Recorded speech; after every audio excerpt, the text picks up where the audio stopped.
the Moneyweb Crypto Podcast, where we discuss all things crypto related. Your host, Kieran Ryan. One of the interesting use cases for crypto in Africa is, of course, stablecoins, mainly because the demand is for remittances and cross-border payments and also just for purchasing everyday items. Well, one person who's been looking into this is David Gitonga, who runs an information and educational portal called BitKE in Kenya, Nairobi. And David, welcome to the Moneyweb Crypto Podcast. Thank you for having me. Tell us, what are the trends in crypto in Kenya? It was mentioned in the recent Visa report, which is looking at stable coins in emerging markets, that Kenya was mentioned very prominently as one of the countries where stable coins are being used. Is this something that you've been noticing? And what about Bitcoin and Ethereum and some of the others? Is there less interest in speculation and more interest in stable coins for everyday purposes? I think the report puts it correctly. Yes, there is interest in stable coins. Not so much, when it comes to Bitcoin and Ethereum and other cryptos. And this is for one main reason. So stablecoins are quite popular when it comes to remittances. So Kenya happens to be one of the countries that also receives quite a huge amount in terms of remittances in Africa, from the United States, from the UK and other places. So the demand and the growth of stablecoins is largely being fueled by, those remittances when it comes to moving money. So a lot of people and companies have realized that, it's much easier, it's much faster if they send money through stablecoins. So that is fueling most of that growth. So when you look at crypto, there's really, as much as there's interest, the interest is not as big as what we are seeing in stablecoins. So a few people will dabble in Bitcoin, in Ethereum, but not really substantial amount. So I would say stablecoins are largely fueling actually the crypto scene in Kenya. Talk to us about BitKE, which is your product, your information portal. You are on a campaign to educate Kenyans or East Africans in the use cases for crypto. How did you get started in this, and what level are you pitching it at? Because even if you're talking about stablecoins, you need to have a digital wallet, so you've got to get over that barrier. How do you communicate that? So I always tell this interesting story of how I got into crypto space. So I used to do media work for the first crypto exchange in Kenya, and that's where I got introduced into crypto. So they used to do these meetups and training sessions. So as I attended, being a media partner, I got to learn about crypto. So beyond that, I really tried to look for more information. Where can I get to learn? Which other meetups, are happening? But I couldn't find this information. So I decided, why don't I create, a platform where, people can learn more about crypto. And that's how BitKE was born. So it was born out of a need that I had. It grew quite quickly because I realized quite a number of people were eager to learn. I remember the first meetup that I organized, it was packed. The pool was full that we had to, put people away. And that was quite an eye-opener for me, because I realized, okay, there's a huge gap here, and I think, we can build something that people will like. And that's how I started BitKE. I started it in 2018, and I've been running it since then. So we've had, thousands of people who visit the website every day just to learn about what's happening in the crypto space, not just in Kenya, but also across Africa. Right. So one of the first barriers that people are going to have is they're going to have to create a wallet. They're going to have a digital wallet.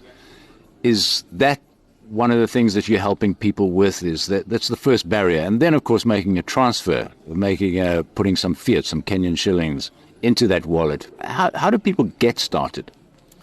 Yeah, so usually the way we do it is we train people by introducing them to services that, offer those services that you mentioned. So, for example, we know that if you download a wallet, you need to load it with some money. So what we do on the platform is we highlight, for example, services that are able to on-ramp and off-ramp you onto a crypto wallet. So that's what we do. So we'll highlight projects and startups that are building those rails. So that's the kind of approach we take. Initially, we used to, organize meetups and we train people. But then we realized that, a much better way would just be to introduce people to services that are doing that. Yeah, and you're right. You mentioned it's, there's an education gap that still exists. And we try to fill it that way. A large number of people still think Bitcoin is a scam. So there's still that hurdle that I feel it will take some time before, people realize that Bitcoin is not a scam. People also don't know the difference between Bitcoin and crypto.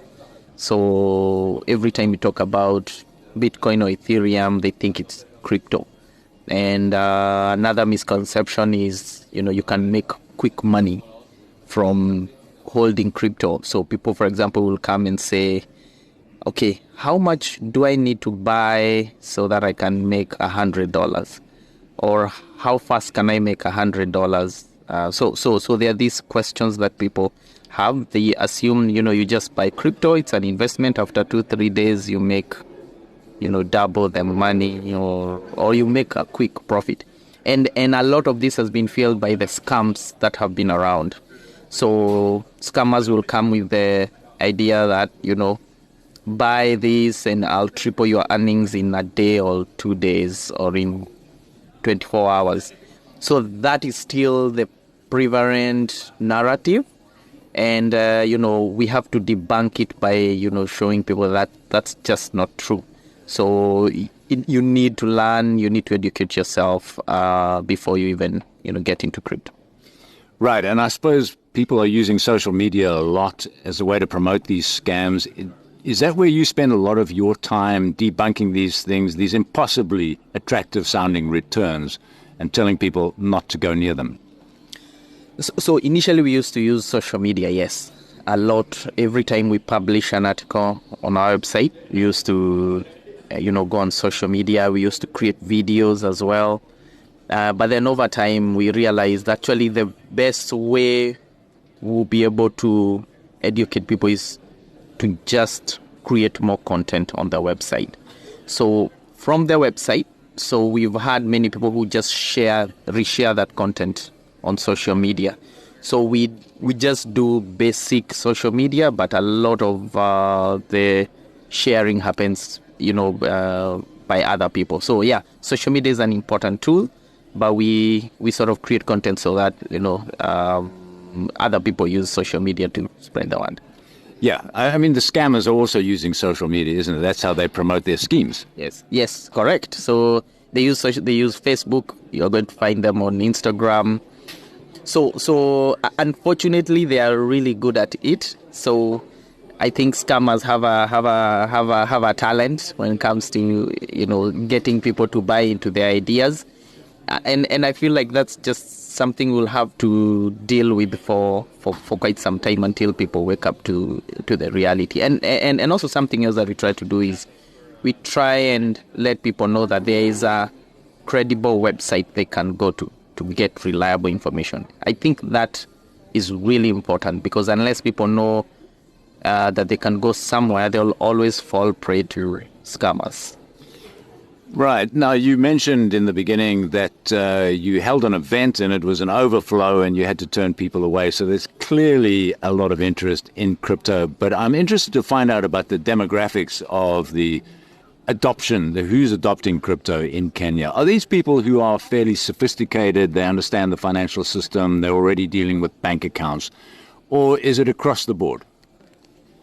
So I'd say it's a mix, but a good number of people who do that are, people of crypto, but they've had some exposure. So they are aware that, I can use crypto to send money fast, but also I'm not too deep into it in that, they're really not interested in any other use case for crypto. So that's the demographic that I find getting into stable coins. Beyond that, there's also a much younger demographic, but they are more interested in trading or how to earn money, from flipping coins and all that. But it's not really huge.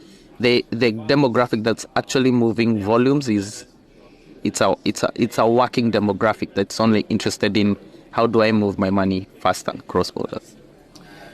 Okay, and we talk about that visa report again, and the fact that if you look at the reasons given for the adoption of stablecoins in Africa, mostly it appears to be because people are trying to protect themselves against weakening local currencies. Now, the Kenyan shilling has actually appreciated in the course of this year. A little bit unusual in terms of the African story. It's like the South African rand. We've had an election, a government of national unity. The rand has started strengthening, not much. If you go back 10 years, it's still down about 60, 70% compared to what it was. But are people using it for that purpose as a way to hedge against anticipated weakening in the currency?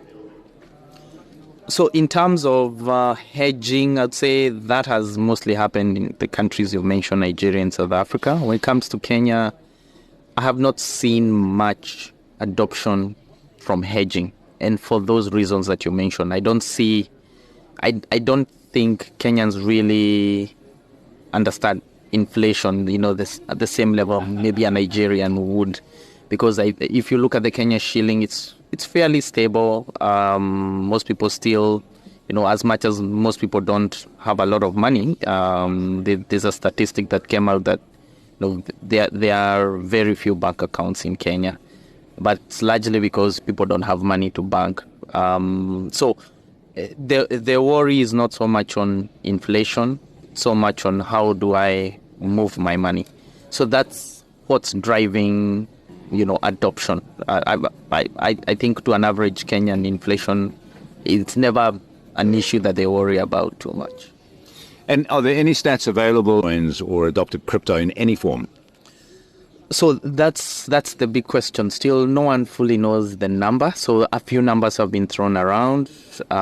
So recently, the government talked about 700,000 Kenyans or so into crypto, not so much in stable coins. A few other crazy numbers have been thrown. I don't think they are realistic. But yeah, generally, no one has the exact number. And it will be challenging just to know that number, because most people, don't want to reveal, if they're trading or they are using stable coins. So that's where the problem is. Very interesting story. And tell me finally, what are the trends elsewhere in East Africa, in Uganda, Rwanda, Tanzania? Is Kenya out in front in terms of adoption? Yes, definitely. Kenya is leading when it comes to adoption, not just in stablecoins, in crypto in the region. And Kenya, I would say, is fueling a lot of the crypto activity within the East African region, because most people rely on Kenya's banking system, the mobile money system. So you'll realize that there's a lot of trading or activities happening between Kenya, Uganda, Kenya, Tanzania. So Kenya plays a key role in sort of fueling the region's, crypto activity. Very interesting, and I'm sure that you played a pretty important part in educating people in East Africa about the opportunities that crypto presents. So I want to thank you, David Gitonga from BitKE, for joining us on the Moneyweb Crypto Podcast. Thank you for having me. Thank you.